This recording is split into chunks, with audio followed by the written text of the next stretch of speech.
बहुत समय पहले की बात है। एक गांव में एक ब्राह्मण रहता था। अत्यंत परिश्रम करने के बाद भी वह अपने परिवार का खर्च नहीं चला पाता था। उसका एक ही पुत्र था जिसे वह बहुत प्यार करता था। एक दिन पिता और पुत्र धन कमाने की लालसा से परदेश के लिए रवाना हुए। रास्ते में घनघोर जंगल पड़ा। पुत्र को प्यास लगी। थोड़ी ही दूर पर उन्हें एक तालाब दिखाई दिया। तालाब के चारों ओर भरे भरे लहलहाते हुए वृक्ष थे, जिन पर चिड़ियां मधुर स्वरों में चहचहा रही थीं। पानी पीकर दोनों ने इधर उधर देखा। पास में ही एक बहुत बड़ा महल उन्हें दिखाई दिया। ब्राह्मण और उसका पुत्र थक भी गए थे और उन्हें भूख भी लग रही थी। वे दोनों महल की ओर चल पड़े। महल का द्वार खुला हुआ था, किंतु अंदर कोई नहीं था। महल में अनगिनत कमरे थे, जो सब धन्य धान्य से भरे हुए थे। किसी कमरे में गेहूं, किसी कमरे में चावल, किसी में चीनी, गुड़ और किसी में आटा आदि। एक कमरा तो मेवों से भरा पड़ा था। ब्राह्मण रसोई घर में पहुंचा।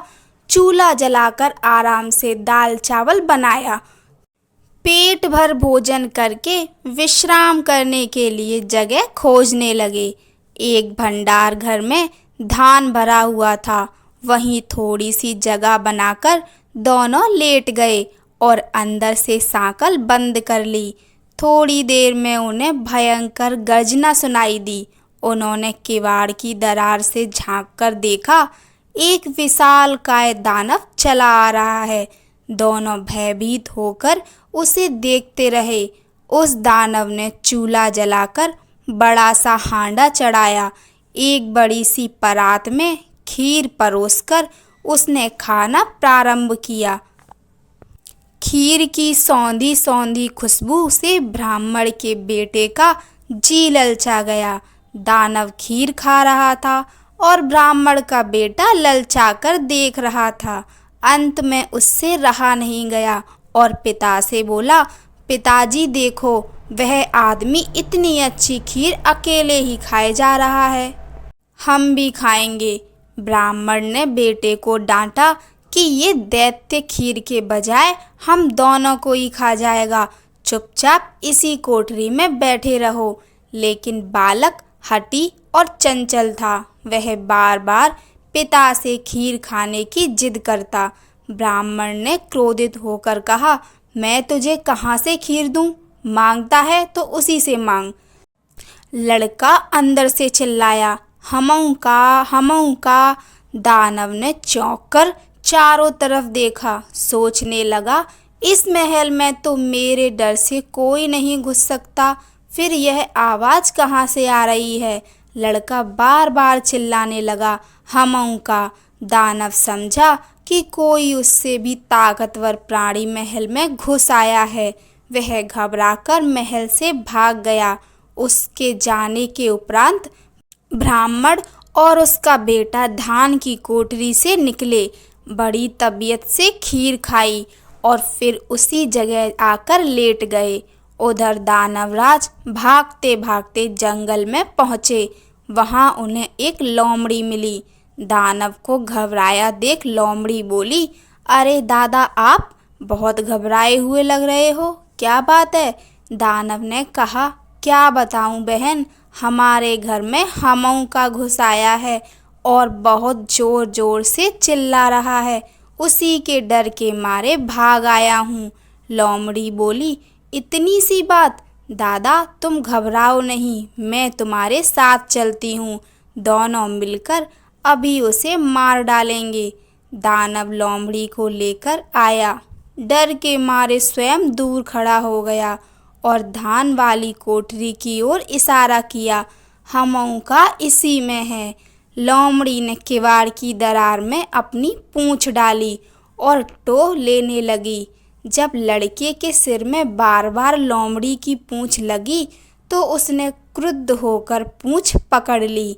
पिता ने बहुत समझाया, लेकिन लड़का हठी था। वह पूंछ पकड़कर अपनी ओर खींचने लगा और बाहर बैठी लोमड़ी अपनी ओर खींचने लगी। थोड़ी देर तक युद्ध चलता रहा और अंत में पूंछ उखड़कर लड़के के हाथ में आ गई। लोमड़ी रो रो कर कहने लगी, तुमने तो मुझसे कहा था दादा कि घर में हमऊ का घुसा है, इसलिए हम उसे मारने चले गए थे।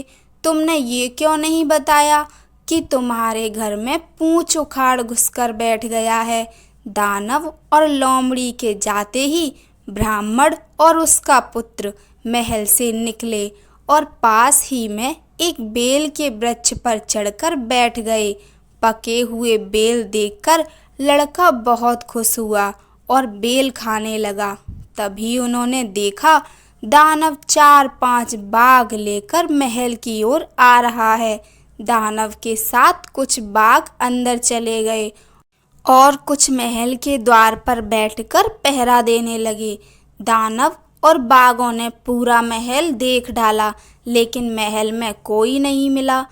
बाहर आकर बाघों ने कहा, दानव भाई, तुमने हमें बेकार कष्ट दिया, यहाँ तो कोई नहीं है। दानव बोला, नहीं बाघ भाई, इस महल में ही हमऊ का जोर जोर से चिल्ला रहा था। उसने लोमड़ी की पूंछ भी उखाड़ दी थी। पिता और पुत्र पेड़ पर बैठकर दानव और बाघ की बातचीत सुन रहे थे। लड़का बड़ा चंचल और साहसी था। उसने पिता से कहा, पिताजी, ये बेल बाघ के सिर पर मार दें, उसका सिर फूट जाएगा। ब्राह्मण डर के मारे कांप रहा था, लेकिन लड़के ने ताक कर बेल बाघ के सिर पर दे मारा। गुलेल खेलकर उसका निशाना अचूक हो गया था। बेल बाघ की खोपड़ी पर जाकर लगा। इससे वह तिलमिला उठा। वह दानव से बोला, तुमने कहा था हमऊ का छुपा है। लोमड़ी ने कहा पूंछ उखाड़ है, लेकिन ये तो सिर फोड़ आ गया है। भागो, नहीं तो सभी के सिर फोड़ डालेगा। सब बाघ तेजी से भागे। उनके पीछे दानव भी भागा। ब्राह्मण और उसका पुत्र पेड़ से उतरे, महल में गए, जितना धन ले सकते थे लिया और अपने गांव जाकर सुख से रहने लगे। कहानी अच्छी लगी हो तो लाइक कीजिए, चैनल को सब्सक्राइब कीजिए। धन्यवाद। जय श्री राम।